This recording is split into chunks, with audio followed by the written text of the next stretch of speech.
Bueno, ahora como parte de la también, no voy a quedar como el más cortés en este lugar, agradecer también la invitación. Y bueno, contarles un poco que yo hace aproximadamente 10 años que estoy trabajando en un centro para adolescentes en conflicto con la ley penal. Digamos, tienen causas penales para hacer. Claramente funciona como un centro de detención, más allá de que no nos guste mucho al interior del organismo hablar de esto, pero básicamente a modo de presentación, y después si hay alguna cuestión en relación a esa experiencia que por otra parte cuando me convocan a hablar en este encuentro me gustó mucho la idea de conversación, y es lo que más me sedujo a la hora de estar sentado al frente, porque creo yo que en realidad cuando hablan los expertos el resto se callan, ¿no? Entonces, lejos de una idea de expertez, yo también hice algunas puntuaciones, como lo de Carlos, a modo de interrogante, como para compartirlo con ustedes y poder decir realmente que sea un diálogo, ¿no? Entonces, cuando yo pensaba en esto de la convocatoria, bueno, adolescencia y delito, vaya temas, pero pensaba que es bastante común y suele ser corriente, sobre todo los que transitamos por, y creo que acá la gran mayoría por las ciencias sociales,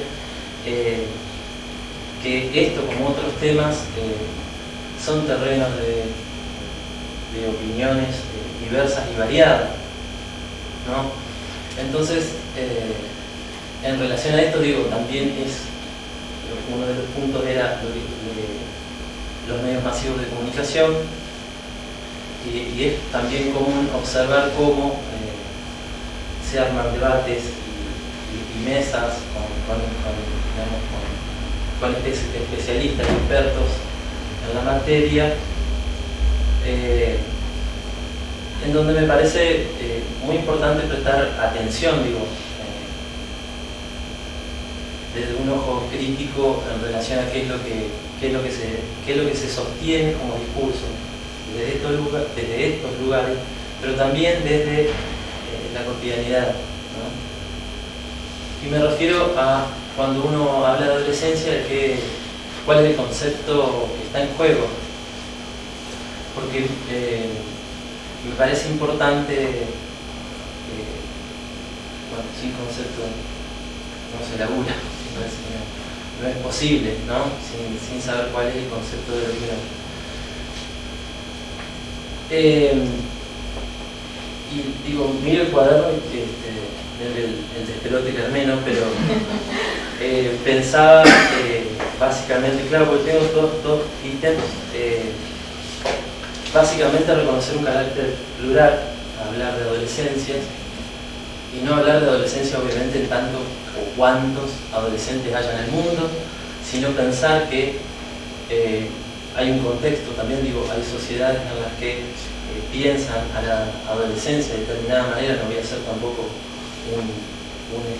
un análisis histórico ni sociológico puramente respecto de eso, ni de cómo se da el tránsito en alguna sociedad primitiva de la niñez a la adultez, pero ciertamente la adolescencia es un concepto moderno, ¿no? Y con esto, digo, de la pluralidad, es poder reconocer también cómo es pensado en nuestra sociedad, básicamente, una sociedad occidental, ¿no? Al menos que el pensamiento occidental transita fuertemente. Y en este sentido me parece que es factible, yo lo pensaba también haciendo, y lo podemos discutir también, una vinculación que me suele ser llamativa entre pares categoriales, ¿no? Y me parece que en esto la adolescencia tampoco está por fuera, y me refiero a esto de niño adulto, ¿no? Podríamos pensar la adolescencia adulto, normalidad, en fin, ¿no? Y me parece que va a ser posible pensar esa adolescencia en términos serios, en la medida en que pueda desprenderse del mundo adulto. ¿Sí? Me refiero a pensarla puramente como una categoría social, como una categoría política, ¿sí? Con un anclaje en la cultura, históricamente situada, y no como parte de un modo de clasificación y cosificación de ese mundo adulto, ¿no?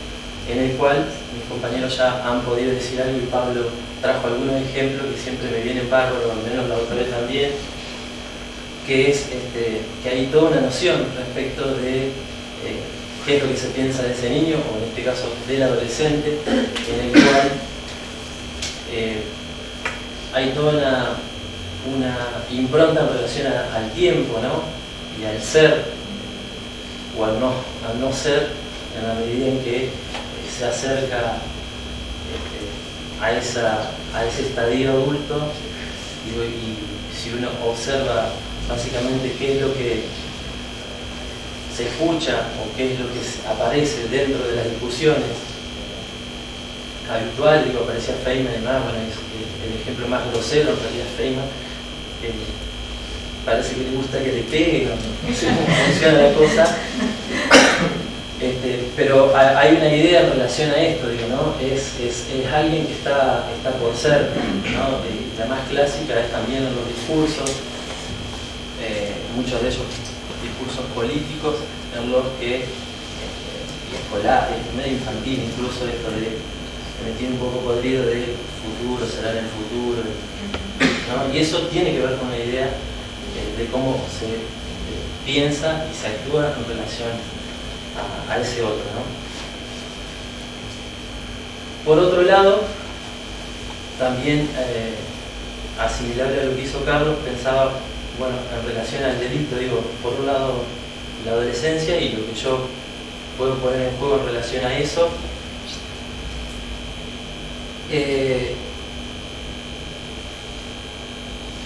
Bueno, una pregunta que me parece siempre interesante hacer en determinado espacio es por qué el delito a manos de jóvenes, adolescentes, se configuraría en un problema. ¿Qué es lo que determina que esto sea un problema? Y es bien conocido que cuando hablamos de inseguridad pública en nuestro país, los adolescentes, digo, o la posibilidad o la vinculación de eso con el incremento del delito, hay una rápida mirada hacia un sector social en particular, y que tiene que ver con lo que también se venía hablando anteriormente, con la pobreza. Cuando en realidad, digo, para plantear por qué se configura un problema, deberíamos pensar también, bueno, qué indicadores relevantes en relación, qué indicadores estadísticos relevantes hay en relación a la posibilidad de morir en un asalto violento perpetrado por un adolescente, en relación a otras posibilidades. Digo, lo que siempre traigo como ejemplo es los accidentes de tránsito, en los cuales es elevadísimo, si no hay una paridad o mayor en relación a eso. Digo, y esto ejemplifica claramente, bueno, cuál es el problema, por qué significa esto y aparece con tanta fuerza en la opinión pública el delito de jóvenes como un problema. Yo quería traer una idea de Merton, que es un sociólogo estadounidense. Él define el delito por un objetivo en acuerdos y desacuerdos, pero que me pareció interesante tomar esa línea que dice que él habla de la transgresión a la ley básicamente como la expectativa de una sociedad o la expectativa que genera una sociedad y la posibilidad real de poder cumplirla, de poder alcanzar esa expectativa. Entonces, yo recuerdo en un pasaje de la lectura que había una comparación obviamente situada en determinadas sociedades en las que los sectores más pobres no pretendían para nada alcanzar las expectativas de los sectores más ricos. Pensaba en nuestra sociedad, cosa que los parámetros son comunes para toda la sociedad, es decir, la posibilidad del bienestar o de adquirir determinados bienes materiales que significan cierta pertenencia, ¿no? Es común a la sociedad, y eso, si uno observa, hay determinados sectores que no pueden ni siquiera cumplir con el mínimo de esas expectativas para poder alcanzarlas, ¿no? En relación al delito y la pobreza,